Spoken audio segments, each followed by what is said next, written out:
When you're in life, when you're knee deep in the trenches, it feels as though now is forever. It doesn't feel as though anything's going to change. And to realize that, like, hey, this only needs to be 10 more years versus, hey, this is our forever place. Looking at it from that impermanence perspective is a really, really strong vantage point and a really strong perspective that I didn't account for until recently.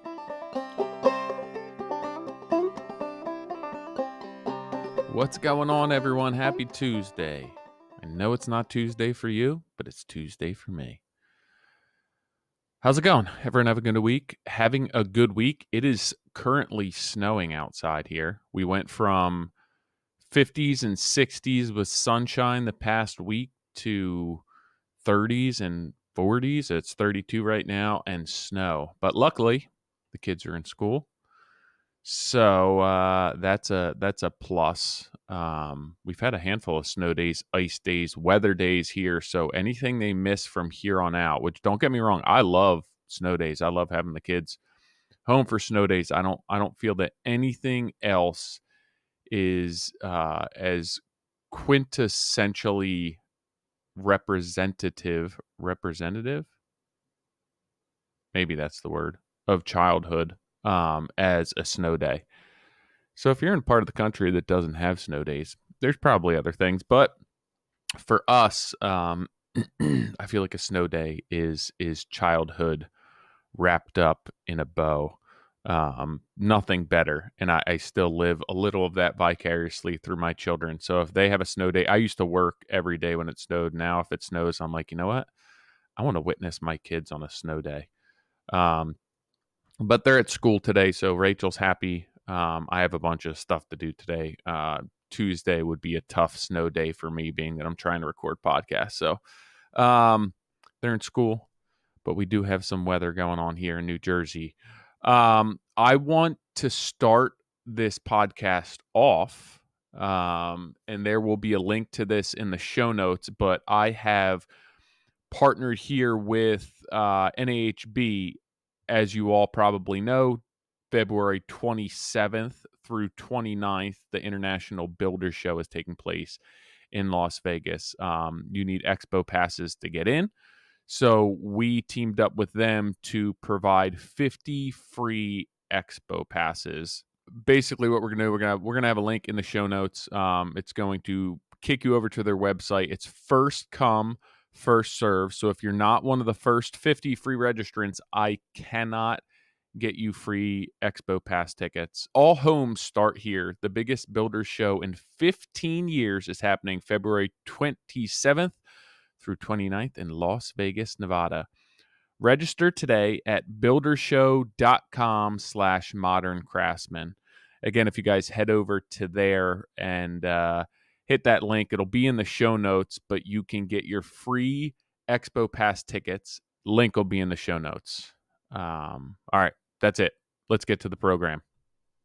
So I wanted to follow up on my previous podcast, which was the need for change. I had a lot of people reach out to me, a lot of emails, text messages, DMs, of people being able to relate to that, obviously sharing some of their knowledge, experience, wisdom. Most people who reached out to me said it was a change for the better.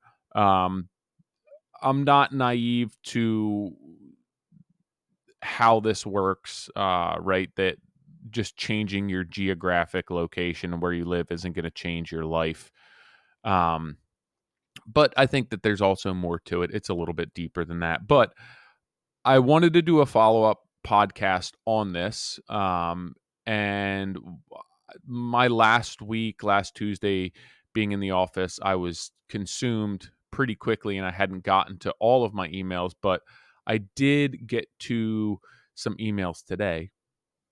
And I got an email from a listener that came in that I thought was extremely relevant, extremely well written, and had a ton of good information that I was like, you know what? Here is my reason and my excuse to hop on here and record a follow-up to that blog 52. So if you haven't listened to that podcast, it was released a couple of weeks ago, but it's Blog 52, The Need for Change, and how I just multiple times throughout the year, I feel as though I want some sort of larger change in my life, that I'm not comfortable and content staying put, that there's got to be more to life than just sitting where we are and going through the motions, working, living to work, pay for things, and then living out your existence in the same place. Not that I believe that a nomadic lifestyle is the answer, but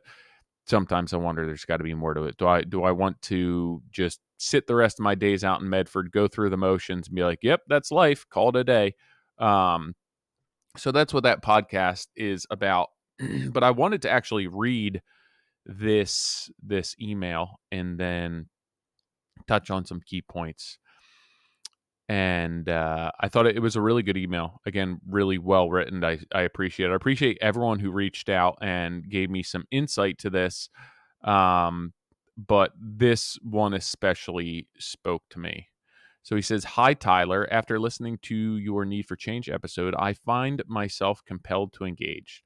Not least because I've been listening to a book called Scarcity Brain by Michael Easter. So I'm going to have to check that book out.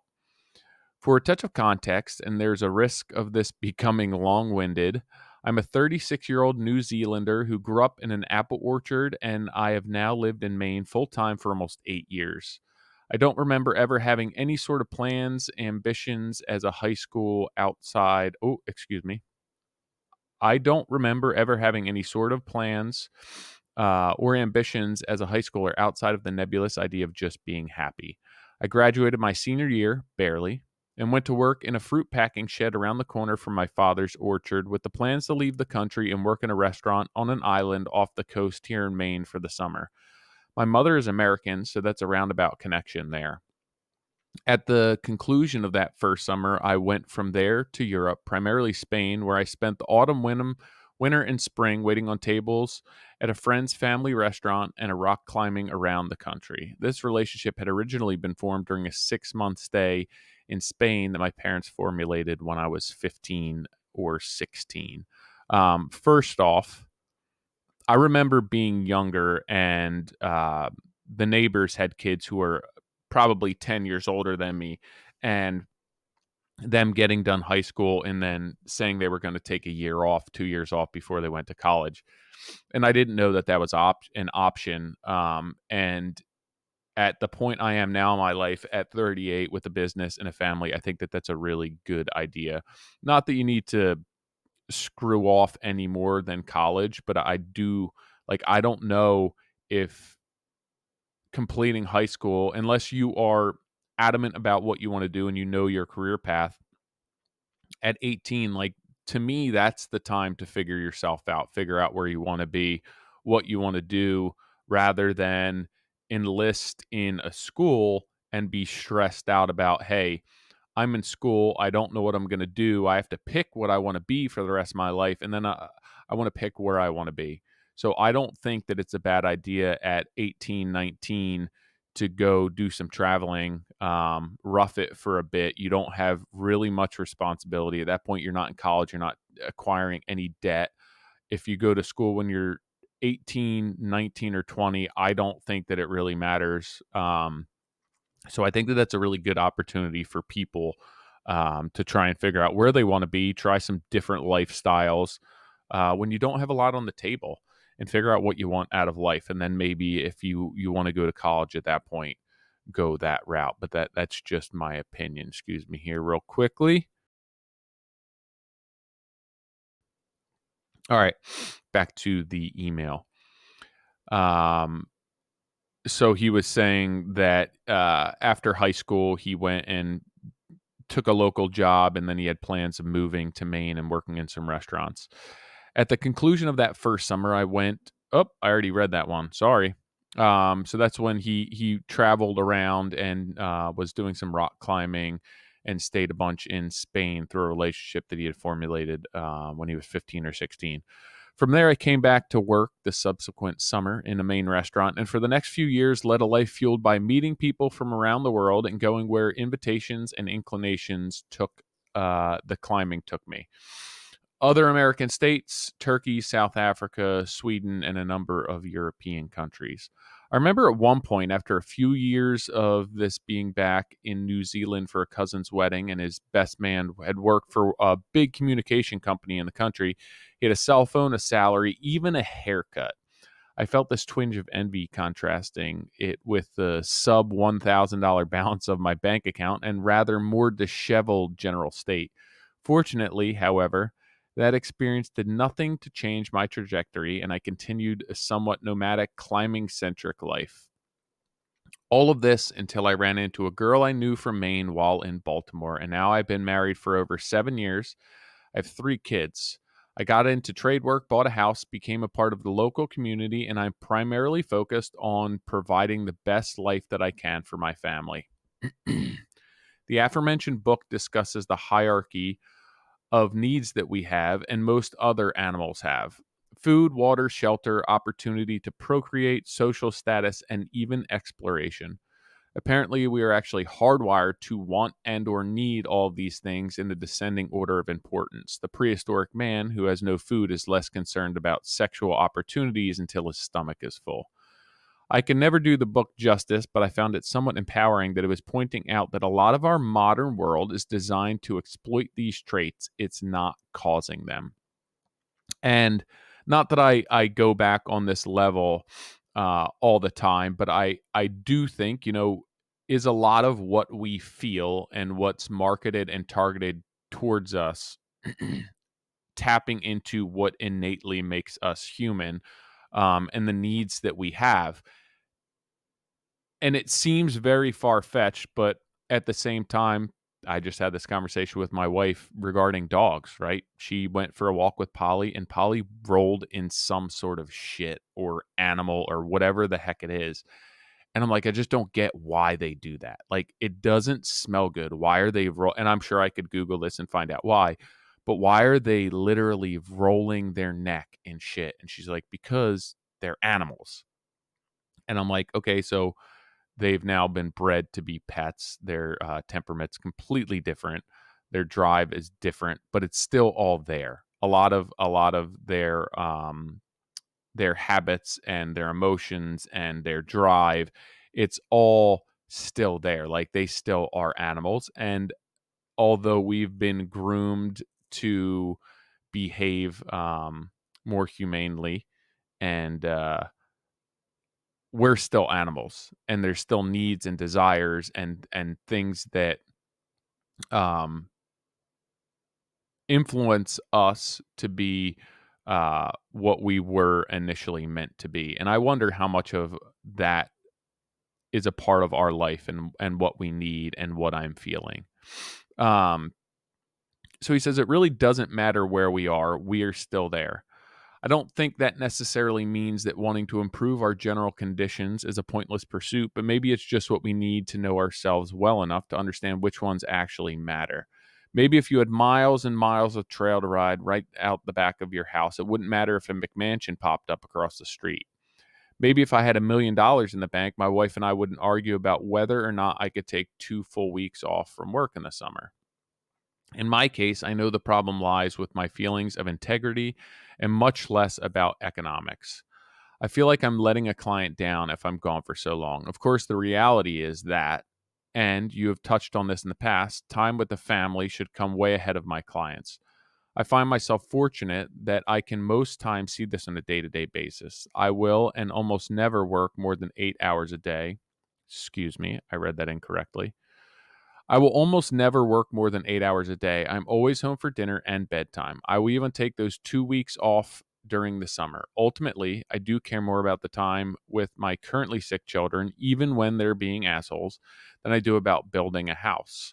Um, and that's important. And I can agree and relate to that sentiment completely. Um, that a lot of these issues and a lot of the thoughts and the feelings that I have are not as much about they're not deriving from outside sources. I don't feel as though they're maybe they are exaggerated from outside sources, but that's not where they're coming from. And those outside sources also aren't going to fix them. And that's, where he says it really doesn't matter where you are, you're still there. And that's something that I completely agree with. And you have to remind yourself that it's like the problem isn't where, it's not what, it's a lot of times it's you, and it's within you. And a lot of times it's more important to shift your perspective than it is to just make a change, because it's just temporary, right? The change may make you happy for a short amount of time, but if you didn't address the issue is an underlying issue that's still there, and it's going to pop back up. And while it might not be the same, maybe it's a little bit better, the issue's still there. You didn't address the issue. You made a temporary change.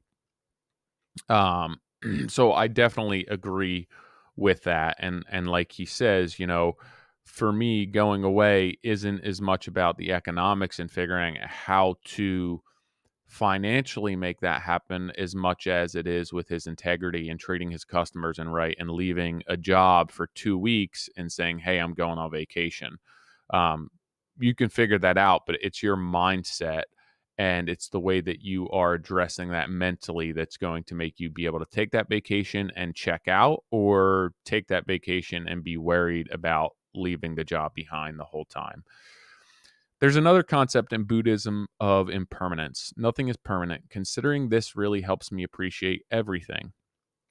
When I put petrol in the car, I make sure to leave my phone in it and just to look at other people around me. I look at a tree, I look at the shitty vinyl siding on the petrol station. I kind of appreciate it all, and I really appreciate that I'm exercising some resistance to a screen that constantly screams for our attention. Um, we don't pump our own gas here in Jersey. I know that Oregon used to be the only other state that they have service attendants. I'm not sure if they still do that. Um, so yeah, generally when I'm getting gas, I'm sitting there looking at my phone. So that is again another good point to make. My scarcity brain means that I don't stop wanting more, but it doesn't have to stop me from enjoying everything that I have. I should wrap this up as I've been writing over the course of a workday, so hopefully it does not seem too disjointed. I'll be honest, this is impressive that you wrote this throughout the course of a workday and kept hopping back and forth to it. And when I read this to myself, which is why I posted this on the blog, directly on the blog, his emails posted, it reads very well. I am interjecting and adding some of my own thoughts to this email. So it probably is coming off as disjointed due to the way that I'm addressing and approaching this, but it's a really well written, articulate email that flows well. If you have a chance to read it, different experience than this podcast for sure. Um, at the end of the day, I do think we all need change. Most of us seek out that change in very immediate means like social media or TV. It gives us a change in state, piquing different emotions, but ultimately, most of us wouldn't call it meaningful.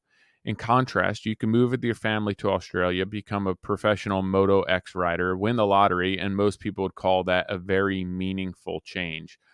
But if you still experienced anxiety about taking time off, or you should have gone to England instead, then maybe nothing has changed at all. Changing ourselves and our perspective is probably much more significant and clearly much harder. Deeply appreciating what we have and what is around us might be the most significant step in helping us appreciate a new place should we ultimately choose to go there. And that's a really good point, right? Like, make the changes internally first, and then the geographic or the physical change may have a far larger impact. You could argue that like the initial change, the physical change, could be the catalyst or the impetus for the deeper, more emotional change within. So maybe there's certain people who need that, right? And another email was somebody relating this to addiction, and in AA and recovery, there's something where it's like it's the people, places, and things, and sometimes you need to change the people, places, and things around you. Um, So there's that argument as too, where it's like if you really are having a difficult time making an internal change, and it's just ingrained in you, it's ingrained in the people, places, and things around you, and it's too hard for you to be around that, that a change to those people and places and things could be the catalyst that you need to make the bigger changes within yourself. But on the other hand, like this emailer, this listener has suggested, it's like if you make that change first, or if you begin to make that change and spend the time on yourself, then the physical change or the move may have a much greater impact on your life than just making that change, or making that change and then trying to change who you are and how you are later down the road. He says, I really appreciate you guys and all that you do. I gain so much perspective on how I can grow and improve in more ways than just professionally. However, this finds you, I hope it helps you feel like your struggles are not especially out of the ordinary. I don't think of myself as particularly wise to this stuff, just someone whose personality predisposes them to live with this perspective. As someone who has seen green grass in a lot of different places in the world, I read that incorrect. I'm sorry. As someone who has seen grass in a lot of different places in the world, one thing I can say with certainty is that your lawn is definitely green enough. Um, and it's the thing is, that's almost what I'm afraid of. And maybe that's just me thinking that it's easier. It's easier to say a change is going to make me feel differently. And it's crazy to think, even within this email, that it's like the harder thing to do is change yourself. The harder thing to do is change your perspective, how you view the world, how you view work, how you view customers, how you view your personal relationships. That's harder than picking up and moving your entire life, which is insane to me, because changing yourself doesn't cost money. Um, it doesn't affect everyone else around you. It doesn't affect your business. It doesn't affect your family. You don't have to bring your family with you. You don't have to leave your family behind, your friends, your business, in the sense of, hey, I don't have to start a new business elsewhere. There's so many complications with that make it physically difficult to do, but that seems an easier option and an easier avenue than just changing who you are as a person, because we are hardwired to be a certain way. I am the way that I am. Whether you want to argue it's human nature, it's nurture, it's a combination of both, which I believe that to be the case, right? I am who I am because of who my parents were, because of who their parents were, and all of the genetics and predispositions of everyone who came before me and their experience in this world. But I'm also a product of my environment. Um, there's things that personality traits that I possess, that I would possess whether I were born in uh, Japan, Hawaii, Germany, or United States. If I were born in Camden, New Jersey versus Morristown, New Jersey, which are polar opposite ends of the spectrum, even though they're just miles apart from each other. There's things that would affect me, and personality traits that would be the same regardless of my upbringing. But at the same time, there's other things within my personality, or the way that I view the world, or who I am as a person, that are directly related to where I was brought up and the experiences that I had and how my parents raised me, and what my relationship with friends and people were in school, what that experience in school was like, what sports I played, who I was exposed to that taught me different lessons throughout my life, the relationships that I had. So for me, it's 100% a nature and nurture, and a composition of those two. But it's really hard to change those things. That's all that you know. I don't know your life. I don't know inside of your brain. I don't know your experience. I don't know what it's like to grow up in Camden. I don't know what it's like to grow up in Germany.